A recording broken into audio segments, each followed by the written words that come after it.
जय श्री कृष्णा। राधे राधे। संकट चौथ का व्रत रखने वाली सभी बहनों को हार्दिक शुभकामनाएं। आज अपने सुनेंगे अश्विनी माह के कृष्ण पक्ष में आने वाली संकष्टी चतुर्थी की संपूर्ण व्रत कथा। तो श्रद्धा भाव से इस कथा को पूरा सुनना और मीरा भक्ति चैनल को सब्सक्राइब करके इस वीडियो को ज़्यादा से ज़्यादा शेयर करना। भगवान गणेश और चौथ माता आपकी सारी मनोकामनाएं पूर्ण करे। प्रेम से बोलो गणेश जी महाराज की जय हो, चौथ माता की जय हो। एक समय की बात है, युधिष्ठिर ने पूछा कि हे श्री कृष्ण, मैंने सुना है कि अश्विनी कृष्ण चतुर्थी को संकट चतुर्थी के नाम से जाना जाता है। कहते हैं कि उस व्रत को करने से बहुत ही फायदे होते हैं। तो मुझे आज विस्तार पूर्वक बताइए कि इस दिन किसकी पूजा की जाती है और व्रत रखने से हमें कौन कौन से फायदे होते हैं। तो युधिष्ठिर की बात सुनकर भगवान श्री कृष्ण ने कहा कि हे राजन, प्राचीन काल में यही सवाल पार्वती जी ने गणेश जी से किया था कि हे देव, अश्विनी मास में किस प्रकार गणेश जी की पूजा की जाती है, उसके करने का क्या फल है। आज यह मेरे जानने की इच्छा है। तो अपनी माता की बात सुनकर गणेश जी ने कहा कि हे माता, सिद्धि की कामना रखने वाले व्यक्ति को अश्विनी मास में आने वाली संकट चतुर्थी का व्रत करना चाहिए। इस व्रत में गणेश जी की और चौथ माता की पूजा की जाती है। चौथ माता आप ही का एक अंश है। इस दिन व्रत रखें तो भोजन ना करें, क्रोध, पाखंड, लोभ आदि का परित्याग करके सुबह नित्य कर्मों से निवृत्त होकर स्नान करें और उसके बाद में व्रत का संकल्प लें और दिन ढलने पर संकट चौथ व्रत कथा सुने। शाम को चंद्रमा उदय होने पर चंद्रमा को अर्घ्य देकर अपने मंगल जीवन की कामना करते हुए व्रत का पारण करें। अगर कोई व्यक्ति ऐसा करता है तो उसे सप्त दीप वाली पृथ्वी का राज प्राप्त होता है और अगर सुहागिन महिला इस व्रत को करती है तो उसे अखंड सौभाग्य की प्राप्ति होती है।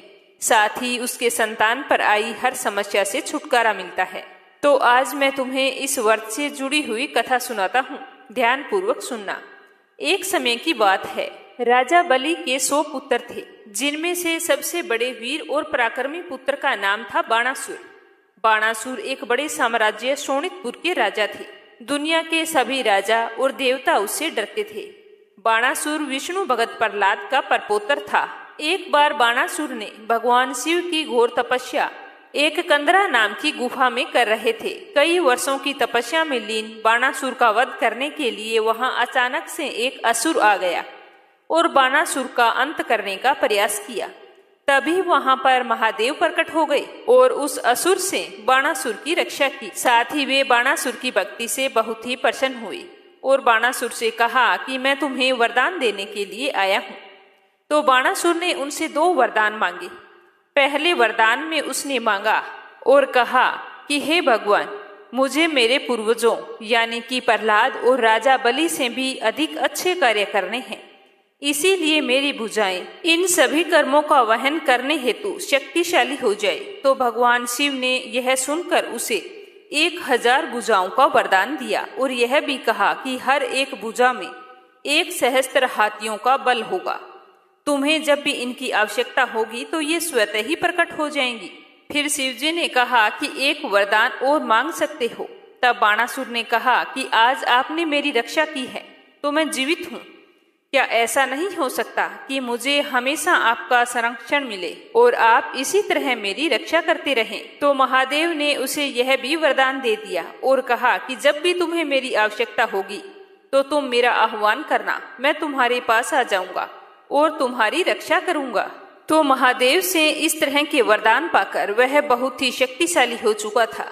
कोई भी उससे युद्ध करना नहीं चाहता था, क्योंकि जिसकी रक्षा स्वयं महादेव करते हो उसका काल भी क्या बिगाड़ सकता है। जब मूर्ख लोगों को देवीय शक्तियां प्राप्त हो जाए तो उनमें अहंकार घर कर जाता है और वे दूसरों का बुरा करने में लग जाते हैं, खुद के विनाश को आमंत्रित करने लग जाते हैं। ठीक उसी प्रकार बाणासुर भी अहंकार से भर चुका था और समय के साथ साथ वह और भी अहंकारी और क्रूर होता गया। बाणासुर की एक पुत्री थी जिसका नाम था उषा।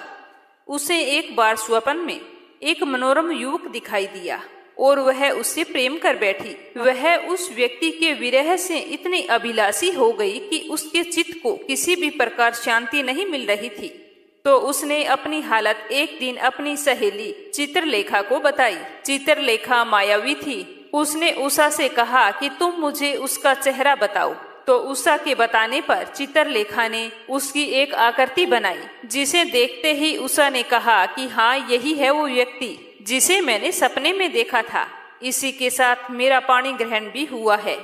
हे सखी, यह व्यक्ति जहाँ कहीं भी मिले ढूंढ कर लाओ, अन्यथा मैं इसके वियोग में अपने प्राण त्याग दूंगी। तो उषा की बात को सुनकर चित्रलेखा अनेक स्थानों में खोज करती हुई द्वारकापुरी में आ पहुंची। चित्रलेखा राक्षसी माया जानती थी। उसने वहां पर अनिरुद्ध को पहचान लिया। वह तो भगवान श्री कृष्ण का पुत्र था। तो रात के अंधेरे में चित्रलेखा श्री कृष्ण के महल में प्रवेश कर गई और पलंग सहित अनिरुद्ध को उठाकर गोधूली वेला में बाणासुर की नगरी में प्रविष्ट हो गई। जैसे ही अनिरुद्ध की आंख खुली तो उसने अपने सामने उषा को देखा, तो उसके रूप और सौंदर्य पर वो भी मोहित हो गई। तो उषा ने अनिरुद्ध को पुष्पमाला, अमूल्य वस्त्र और गहने भेंट किए और अपने हृदय की बात उन्हें बताई। तो अनिरुद्ध भी उषा के प्रेम में पड़ गए और दोनों ने गंधर्व विवाह कर लिया। उषा ने अनिरुद्ध को अपने कमरे में बंद करके रखा था, क्योंकि वह अपने पिताजी का स्वभाव जानती थी। दोनों एक दूसरे में इतना खो गए कि उन्हें पता ही नहीं चलता कि कब सुबह हुई है और कब सांझ हुई है। ऐसा करते करते कई दिन बीत गए। एक दिन बाणासुर को इस बात की भनक लग गई, तो वो अपनी पुत्री के कमरे में गई तो देखा कि वहां पर उषा और अनिरुद्ध चौसर खेल रहे हैं। तो यह देखकर बाणासुर को बहुत ही गुस्सा आया और अनिरुद्ध को कैद करने के लिए बाणासुर ने अपने सैनिकों से कहा, परंतु राजकुमार ने सभी सैनिकों को हरा दिया। फिर बाणासुर ने वरुण देव द्वारा प्रदान की गई एक शक्ति से उसे बांधकर कैद कर दिया। तो अनिरुद्ध को कैद करने के बाद में उषा बहुत ही उदास रहने लगी और इधर द्वारिका नगरी में प्रद्युम्न अपने पुत्र के शोक में असाध्य रोग से घिर गए और श्री कृष्ण जी भी अपने पुत्र प्रद्युम्न की बीमारी और पुत्र के अचानक से चले जाने के कारण व्याकुल हो उठे। रुक्मिणी भी अपनी पुत्र के दुख से दुखी होकर बिलखने लगी और खिन्न मन से कृष्ण जी से कहने लगी कि हे नाथ, हमारे प्रिय पुत्र का किसी ने हरण कर लिया है या अपनी इच्छा से कहीं चला गया है। मैं इस बात को लेकर बहुत ही दुखी हूँ।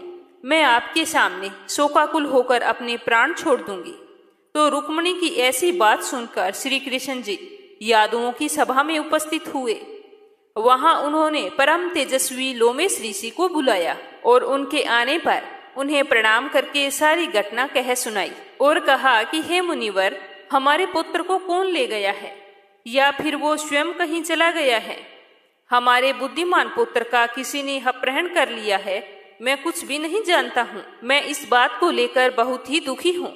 उसकी माता पुत्र वियोग के कारण दुखी है और मेरा बेटा पुत्र वियोग के कारण नाना प्रकार की बीमारियों से घिर गया है। तो कृष्ण जी की बात सुनकर लोमेश ऋषि ने ध्यान लगाते हुए कहा कि हे कृष्ण, बाणासुर की कन्या उषा की सहेली चित्रलेखा ने आपके पुत्र का अपहरण किया है और उसे बाणासुर के महल में छुपा कर रखा है। यह बात मैंने नारद जी के द्वारा पता लगाई है।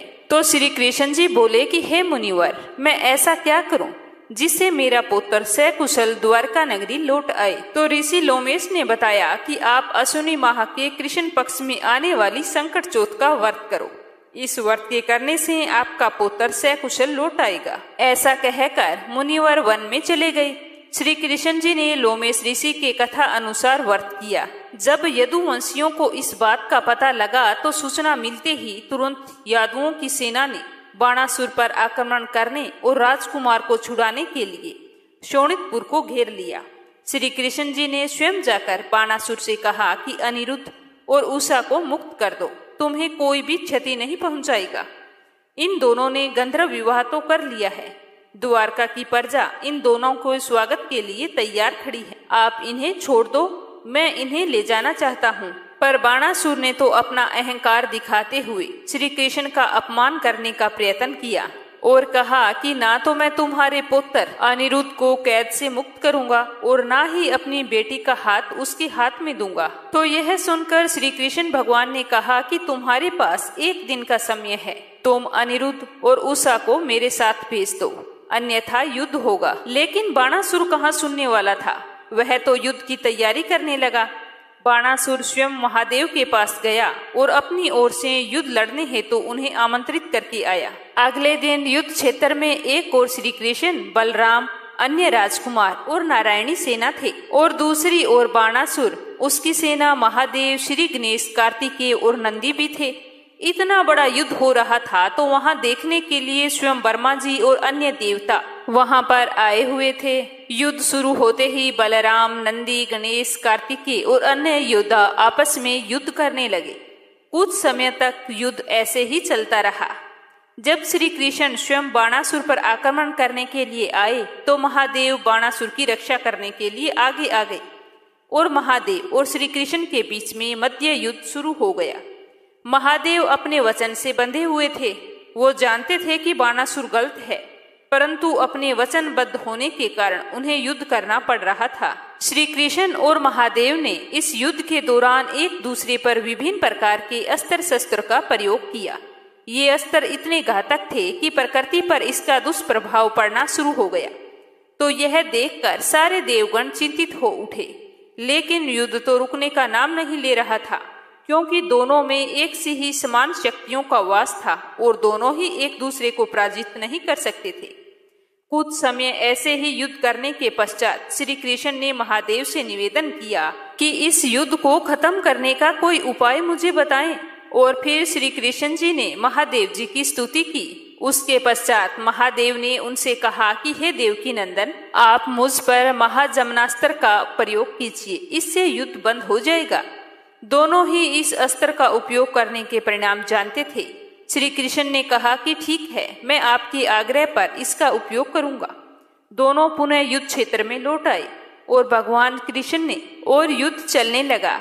उसके बाद में श्री कृष्ण भगवान ने शिव जी पर महाजमनास्त्र चलाया, जिससे वे स्थिर अवस्था में चले गए और युद्ध क्षेत्र से गायब हो गए। भोलेनाथ के गायब होते ही बाणासुर व श्री कृष्ण जी आमने सामने आ गए। यह देखकर सारे ही आश्चर्यचकित थे कि महादेव कहाँ अदृश्य हो गए।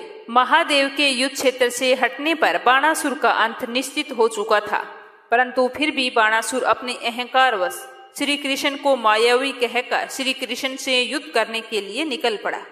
कुछ समय युद्ध करने के पश्चात जब श्री कृष्ण ने देखा कि बाणासुर का अहंकार खत्म होने का नाम नहीं ले रहा है, तो उन्हें बहुत ही गुस्सा आ गया और वे क्रोधित होकर अपना सुदर्शन चक्र बाणासुर पर छोड़ दिया। तो सुदर्शन चक्र ने बाणासुर के सहस्त्र हाथों को काट दिया।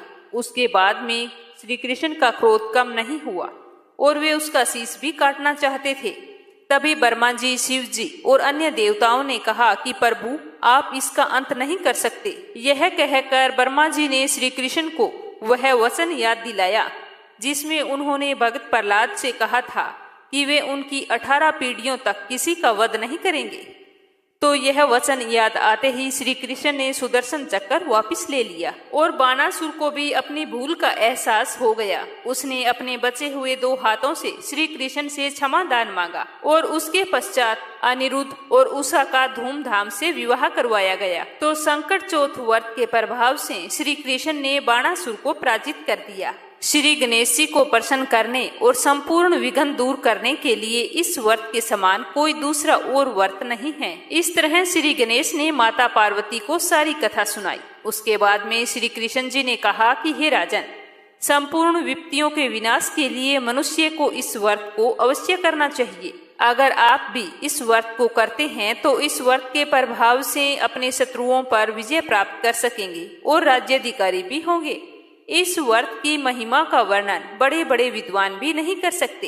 हे कुंती पुत्र, मैंने इसका अनुभव स्वयं किया है, इसीलिए मैं आपसे बिल्कुल सत्य कह रहा हूँ। तो भगवान श्री कृष्ण से सुनकर युधिष्ठिर ने भी इस व्रत को पूरे श्रद्धा भाव से विधि पूर्वक किया था, जिसके फल स्वरूप युद्ध में विजयी हुए और अपना खोया हुआ साम्राज्य उन्हें वापस मिल गया। अब अपने सुनते हैं 12 मासी चौथ की कथा।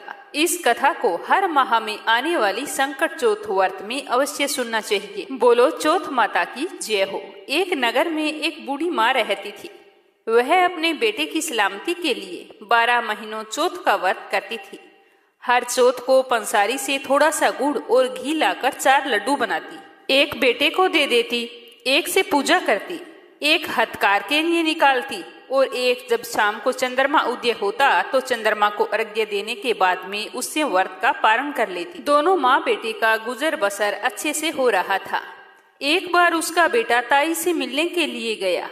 उस दिन ताई ने वैसाखी चौथ का व्रत रखा था, तो उसने ताई से पूछा कि मेरी माँ तो 12 चौथ का व्रत करती है। तो उसकी बात सुनकर ताई बोली कि तेरी माँ तेरी कमाई से तर माल खाने के लिए हर महीने व्रत करती है। अगर तू परदेश चला जाए तो वह एक भी चौथ का व्रत नहीं करेगी। तो अपनी ताई की बात सुनकर उस लड़के को लगा कि ताई तो सच कह रही है, मेरी माँ तो सच में ही मेरी कमाई को यूं ही उड़ा रही है। तो वह गुस्से में घर आया और आकर माँ से कहा कि माँ, मैं परदेश जा रहा हूँ। तो उसकी माँ ने कहा कि बेटा, ऐसी क्या बात हो गई? तू मेरा एकमात्र सहारा है, तेरे बिना यहाँ पर मेरा कोई नहीं है, मैं अकेले यहाँ पर कैसे रहूंगी? तो वह बोला कि माँ, तू मेरी कमाई तो खाने पीने में ही उड़ा देती है और बहाने बनाती है कि मेरी सलामती के लिए तू 12 मासी चौथ का व्रत करती है। आज मुझे सब कुछ पता चल गया है, इसीलिए मैं परदेश जा रहा हूँ। अब मैं भी देखता हूँ कि तू हर महीने चौथ का व्रत कैसे रखती है। तो यह सुनकर उसकी माँ की आंखों में आंसू आ गए। एक बार फिर से उसने समझाकर अपने बेटे को परदेश जाने के लिए मना किया, लेकिन वो तो नहीं माना। तो माँ ने उसे साथ में ले जाने के लिए चौथ माता की आंखें दे दिए और कहा कि बेटा, मुसीबत में ये चौथ माता की आंखें हैं, तेरी रक्षा करेंगे। तो वह चुपचाप अपनी माँ से वो आंखें लेकर रवाना हो गया। चलते चलते रास्ते में एक नदी आई, तो उसने उस नदी में आंखें डालकर कहा कि हे चौथ माता, मेरे लिए यहाँ पर रास्ता बन जाए। तो चौथ माता की कृपा से उस नदी के ऊपर एक बड़ा सारा पुल बन गया, जिसे पार करके वह दूसरे नगर को पहुँच गया। वहाँ जाकर उसने देखा कि एक बूढ़ी माई साथ में तो रो रही है और पुए भी बना रही है। तो उसने पूछा कि बूढ़ी माँ, तुम रो क्यों रही हो? तो बूढ़ी माँ ने कहा कि बेटा, इस नगर की पहाड़ी पर एक दैत्य रहता है। पहले वह नगर में आकर कई लोगों को खाने के लिए मार देता था। अब राजा हर घर से एक आदमी दैत्य के पास रोजाना भेज देता है और आज मेरे बेटे की बारी है, इसीलिए मैं रो रही हूँ और उसी के लिए पुए बना रही हूँ। तो वह बोला कि हे माता, अगर तुम पुए मुझे खिला दे तो मैं तेरे बेटे की जगह चला जाऊंगा। तो बूढ़ी माँ ने खीर पुए उसे खिला दिए। खा पी कर वह सो गया। रात को जब राजा के सैनिक बूढ़ी माई की झोंपड़ी पर आए और आवाज लगाई, तो बूढ़ी माई सोचने लगी कि इस पराये पूत को मैं कैसे भेज सकती हूँ। इसकी भी तो माँ होगी। जब पता चलेगा कि मैंने मेरे बेटे के बदले में उसके बेटे को दैत्य के पास भेज दिया तो उसके दिल पर क्या गुजरेगी।